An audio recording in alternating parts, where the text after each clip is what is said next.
चलिए आज की क्लास में बात करते हैं इंटीग्रेशन की।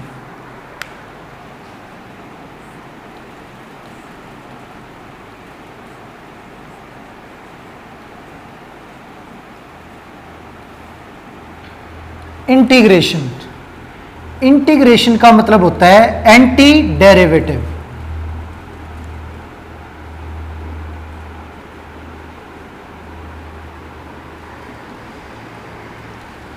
एंटी डेरिवेटिव यानी कि डेरिवेटिव का उल्टा जो है वो होता है इंटीग्रेशन। अब समझिए, यदि x का डेरिवेटिव किया जाए तो आपको पता है कि x का डेरिवेटिव जो है वो क्या होता है 1, और इस dx को उधर भेजा जाए तो ये हो जाएगा 1 इंटू डी एक्स, और ये d जो है डेरिवेटिव है उधर भेज दिया जाए तो ये उधर जाके बन जाएगा इंटीग्रेशन, क्योंकि डेरिवेटिव का उल्टा जो है वो क्या होता है इंटीग्रेशन। तो इधर जो वैल्यू बचेगी वो है x, तो 1 का जो इंटीग्रेशन है वो हमारा क्या हो गया x। अब इसी तरह से यदि डेरिवेटिव करें हम x प्लस 5 का, तो x का जो डेरिवेटिव है वो हमारा 1 होता है और 5 का डेरिवेटिव 0, तो इस वैल्यू का डेरिवेटिव भी हमारा 1 आ गया। तो यहां पे भी अगर इस dx को हम दूसरी तरफ भेजते हैं तो ये क्या हो जाएगा 1 इंटू डी एक्स, और ये d जो है दूसरी तरफ जाके क्या हो जाएगा डेरिवेटिव का अपोजिट यानी कि इंटीग्रेशन। अब 1 का इंटीग्रेशन, इधर जो वैल्यू बचेगी वो क्या है x प्लस 5, ये आ गया हमारा x प्लस 5। अब एक और एग्जांपल देखते हैं।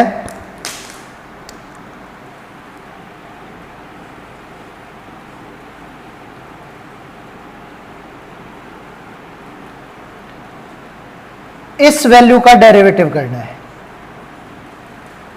x plus 203। यदि x का डेरिवेटिव करें तो x का डेरिवेटिव जो है वो होता है 1, और 203 कांस्टेंट वैल्यू, कांस्टेंट वैल्यू का डेरिवेटिव 0। अब इसे अगर कन्वर्ट किया जाए इंटीग्रेशन में तो क्या होगा, ये डेरिवेटिव जो है ये दूसरी तरफ चला जाएगा, तो 1 इंटू डी एक्स, और ये डेरिवेटिव जो है दूसरी तरफ जाके क्या हो जाएगा इंटीग्रेशन। तो 1 का जो इंटीग्रेशन है यहां पे x प्लस 203 आ गया। अब क्या है, इतना तो समझ में आ रहा है कि x का डेरिवेटिव 1, x का डेरिवेटिव 1, पर जब डेरिवेटिव करते हैं तो कांस्टेंट वैल्यू जो है वो 0 हो जाती है, पर जब हम उसे वापस इंटीग्रेट करते हैं तो वो वैल्यू हमें वापस, यहां तो हमें पता था कि 5 है कांस्टेंट वैल्यू और 203 है, पर यदि हमें पता ना हो, ठीक है, और वहां पे हमें इंटीग्रेट करना पड़े तो हमें ये वैल्यू वापस मिलेगी नहीं। तो जब भी हम इंटीग्रेशन करते हैं तो ये वैल्यू हमें उस केस में पता नहीं लग सकती। तो इसलिए जब भी हम इंटीग्रेशन करेंगे तो जो भी कांस्टेंट वैल्यू रही हो इसके साथ, उसके लिए हम साथ में प्लस c लगा देंगे। तो जब भी हम इंटीग्रेशन करते हैं तो 1 का इंटीग्रेशन जो है वो हमारा x होगा और प्लस में c लगा दिया जाएगा।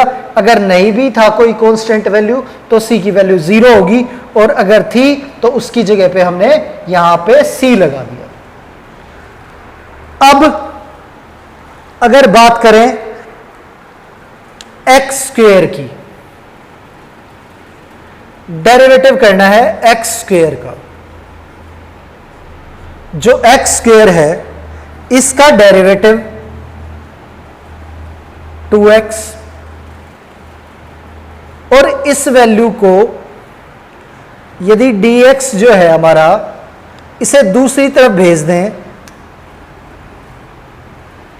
तो ये हो जाएगा 2x dx, और ये d उधर जाके डेरिवेटिव का अपोजिट यानी कि इंटीग्रेशन, तो क्या बचा एक्स स्क्वेयर। तो एक्स स्क्वेयर का 2x का इंटीग्रेशन जो है हमारा वो क्या होगा एक्स स्क्वेयर। 2 तो हमारी कांस्टेंट वैल्यू है, इसे यदि मैं उस तरफ भेज भी देता हूं तो x बचेगा इधर, और x का जो इंटीग्रेशन है वो हमारा क्या हो जाएगा एक्स स्क्वेयर बाय 2। और यहां पे मैंने समझाया आपको कि भाई जब भी हम इंटीग्रेशन करते हैं तो लास्ट में हम क्या पुट कर देते हैं c, तो प्लस में हम क्या लगाएंगे c। तो इस तरह से हमें जो है x का इंटीग्रेशन मिलेगा एक्स स्क्वेयर बाय 2। और यहां पे अगर आप गौर करो तो देखेंगे कि भाई जब डेरिवेटिव करते हैं हम तो जो पावर है वो आगे आ जाती है और एक कम हो जाती है, और जब हम इंटीग्रेशन करते हैं तो पावर जो है वो आपकी बढ़ जाएगी और कहां आएगी डिवाइड में, यानी कि डेरिवेटिव का उल्टा करना होता है। उसमें मल्टीप्लाई में आएगी, इसमें डिवाइड में, उसमें डिक्रीज होगी और इसमें क्या होगी पावर इंक्रीज। तो इस तरह से जो भी वैल्यू जिनका भी डेरिवेटिव आपको पता है उनका अपोजिट करने के बाद उसका डायरेक्टली आप इंटीग्रेशन पता कर सकते हो। अब x की पावर 3 इसका जो डेरिवेटिव है वो 3x स्क्वेयर है, और यदि इसे इंटीग्रेट करें तो ये dx उधर जाके मल्टीप्लाई, ये हो जाएगा हमारा एक्स स्क्वेयर dx,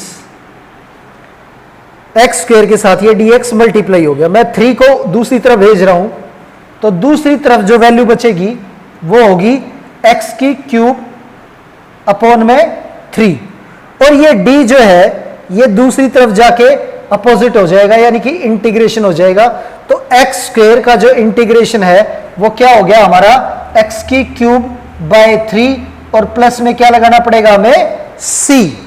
इस तरह से हम इंटीग्रेशन कर सकते हैं।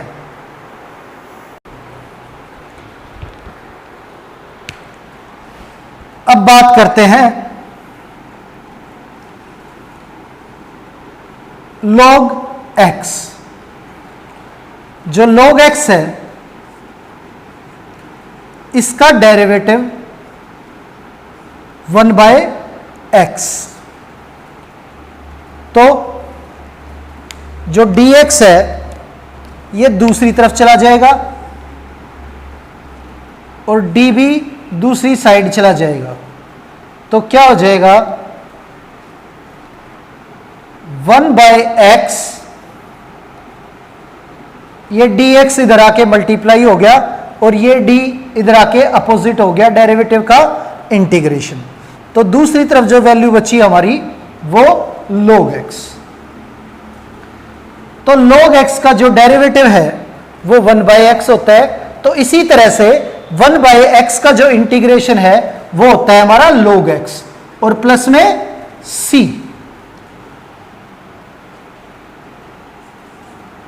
e की पावर x,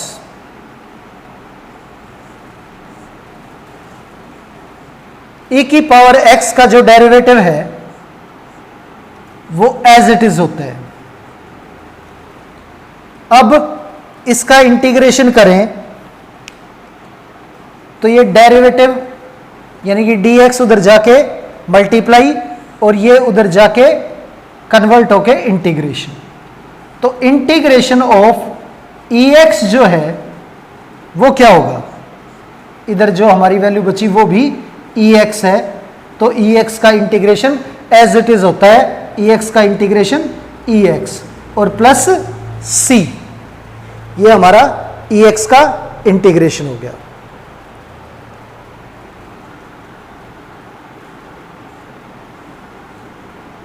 1/x²। इस वैल्यू का जो डेरिवेटिव है, अब इसे क्या लिखेंगे, x की पावर -2। और जब डेरिवेटिव करते हैं तो पावर जो है वो आगे मल्टीप्लाई में आ जाती है और एक पावर कम हो जाती है, तो पावर जो है वो क्या हो जाएगी, -1।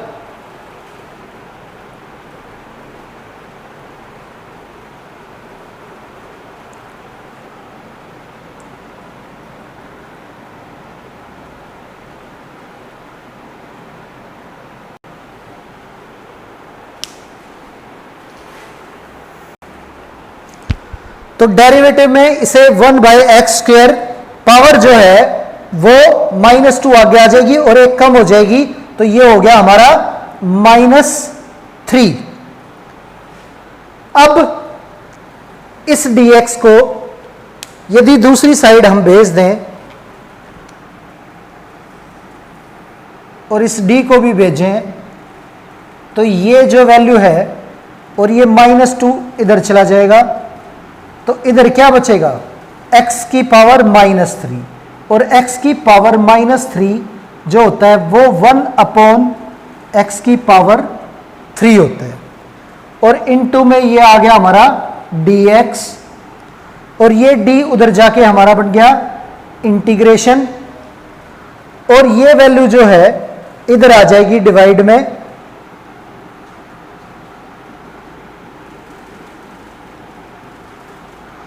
तो ये हो गया हमारा 1/x², और डिवाइड में आ गया -2 और प्लस में c।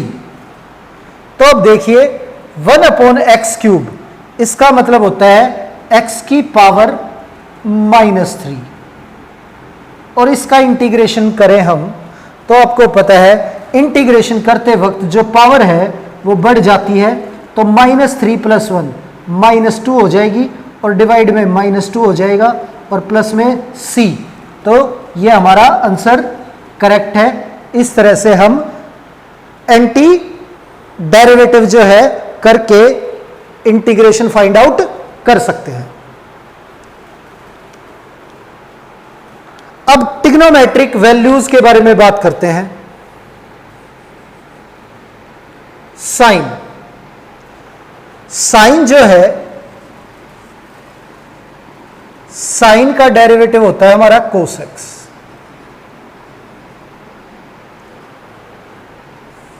और अपोजिट करें तो ये हमारा कोस का इंटीग्रेशन जो है वो हो जाएगा साइन एक्स। और आपको पता है इंटीग्रेशन करते वक्त प्लस में c, ये हम लगाते हैं फॉर कांस्टेंट वैल्यू। और इसी तरह से जो कोस एक्स है हमारा,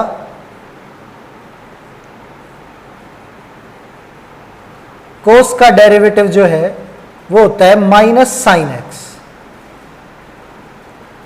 और इसे उल्टा करें हम तो माइनस इधर आ जाएगा, -cos x, और ये वैल्यू sin x × dx, और ये डेरिवेटिव उधर जाके चेंज होके इंटीग्रेशन, तो sin x का इंटीग्रेशन -cos x और प्लस में c। अब बात करें tan x की,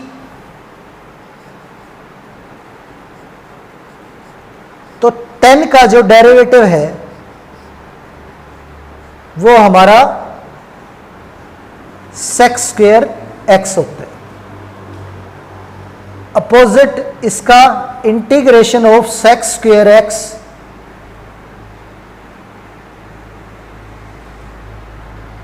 हमारा आ जाएगा tan x plus c।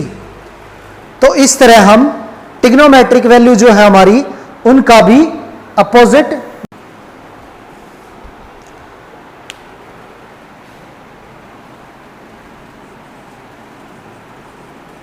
sec x जो sec x है इसका डेरिवेटिव होता है sec x tan x, और इसका इंटीग्रेशन करें तो integration of sec x tan x जो है वो हमारा क्या हो जाएगा, sec x प्लस c।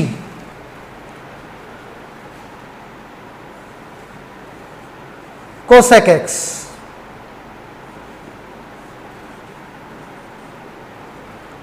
तो डेरिवेटिव ऑफ cosec x होता है हमारा माइनस cosec x और cot x।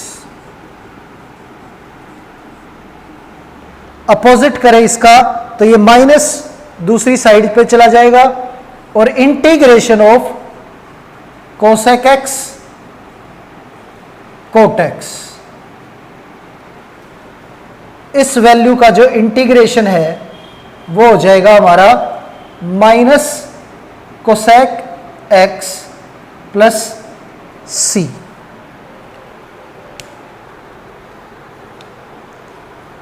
अब बात करते हैं कोट की। कोट का जो डेरिवेटिव है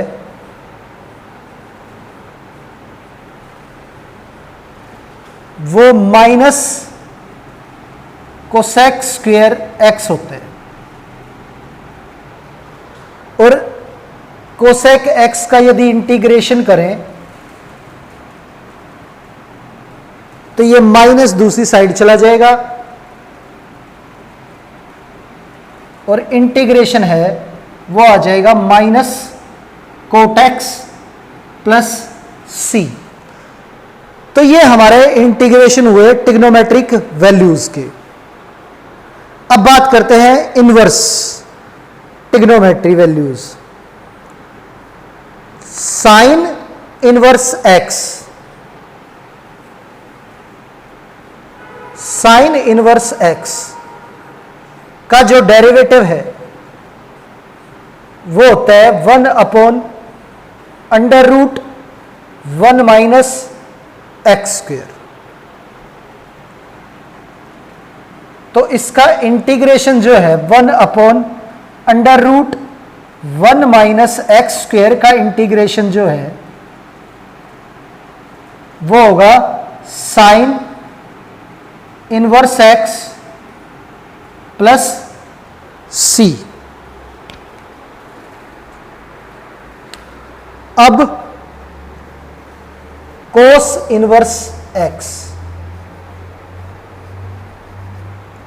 इस वैल्यू का जो डेरिवेटिव है minus 1 upon under root 1 minus x square. तो integration of minus 1 upon under root 1 minus x square जो है वो हमारा cos inverse x plus C, और टेन इनवर्स एक्स का जो डेरिवेटिव है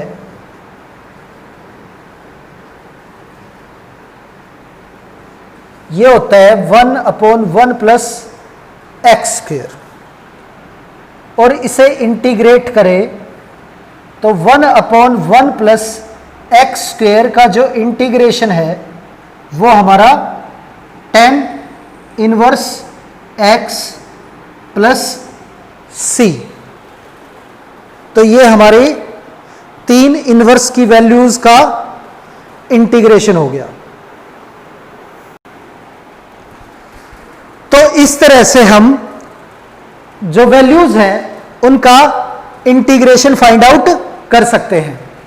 उम्मीद है आपको अच्छे तरीके से ये सारी चीजें समझ में आई होंगी, और अगर आपको ये सारी चीजें अच्छे से समझ में आई है तो हमारे चैनल को सब्सक्राइब कर लीजिए ताकि इसकी आगे की वीडियो आपको आते ही पता लग जाए।